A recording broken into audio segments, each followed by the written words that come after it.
যোৱা ৰাতি ইমানেই ভয়ংকৰ বৰষুণ বতাহ ধুমুহা দিছে মানে ভাবিব নোৱাৰে। যিটো ৰাস্তা কালি শুকাই গৈছিলে, যোৱাকালি ইমান ধুনীয়া শুকাই আছে, গোটেইখন পানীয়ে ভৰ্তি হৈ গ'ল। ইমানেই পানী, টেক্সিআলিটো মেইন ৰাস্তাটো ক'বই নালাগে, এইটো আমাৰ গলিটো যে অৱস্থা নাই, একদম পানী মানে মানুহৰ ঘৰত সোমোৱা অৱস্থা। এনেকৈ হৈ থাকিলে কিন্তু মানুহৰ ঘৰত সোমাই যোৱাটো একদম চিয়ৰ। এইফালে চোতালত মানে মানুহৰ ওচৰৰে হয়, একদম ভৰ্তি হৈ গ'ল। তো ঘৰত সোমাবলৈ কিমান টাইম লাগিব মানে এনেকুৱা হৈছে। আৰু ইফালে বতাহ ধুমুহাত টিঙো উৰুৱাই লৈ গ'ল।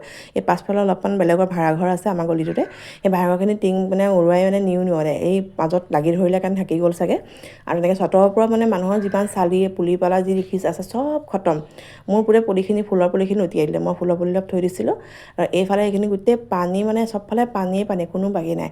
পথাৰখন পানীয়ে পানী, এইফালে গলিটোৰ ৰাস্তাটোও পানী, মানে চবৰ ঘৰে ঘৰে পানী। মানুহৰ কোনো মানে একদম মানে থাকিব নোৱাৰা নিচিনা অৱস্থা হৈ গৈছে এতিয়া মানে। আৰু এইফালে পাছফালে এইটো ঘৰ দেখিছেনে, গোটেই টিংখিনি মানে উঠাই দিলে, বতাহে এনেকুৱা মাৰিলে টিংখিনি উৰুৱাই নিলে। কি যে হ'ব মানে।